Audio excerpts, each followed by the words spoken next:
భారతదేశానికి సంబంధించినటువంటి ఒక నేవీ అధికారి మిస్ అయినటువంటి ఉదంతం ఇప్పుడు సంచలనం సృష్టిస్తోంది.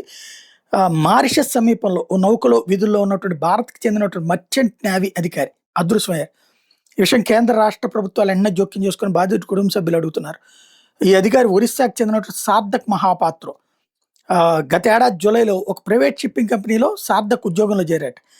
వాస్తవంగా మరి అప్పుడు మర్చెంట్ నేవీ అధికారి అవ్వడు, మాజీ అవుతాడు అప్పుడు.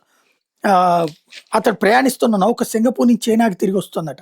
ఫిబ్రవరి 2న తల్లిదండ్రులు, స్నేహితులతో వీడియో కాల్‌లో కూడా మాట్లాడాట. తర్వాత రోజు అతన్ని సంప్రదించేందుకు బాధిత తల్లి ప్రయత్నిస్తే సాధ్యపడలేదు. సార్థక్ కనిపించడం లేదని ఆ తర్వాత షిప్పింగ్ కంపెనీ కుటుంబ సభ్యులకి సమాచారం ఇచ్చిందట. ఏమైపోయాడో తెలియలేదని. అతని కోసం గాలింపు చర్యలు ప్రారంభించినట్టు చెప్పింది. ఘటన మీద బాధితుడు తల్లి స్పందిస్తూ కేంద్ర, రాష్ట్ర ప్రభుత్వాలు తక్షణమే జోక్యం చేసుకుని మా కొడుకుని త్వరగా ఇంటికి తీసుకురావాలని కోరుతున్నారు.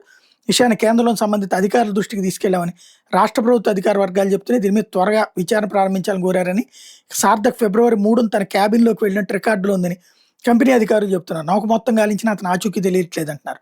సముద్ర ప్రాంతంలో తనిఖీలు ప్రారంభించామంటున్నారు. మరి ఏమన్నా సూసైడ్ చేసుకున్నాడా? ఏంటి అన్నది తెలియాల్సి ఉంది.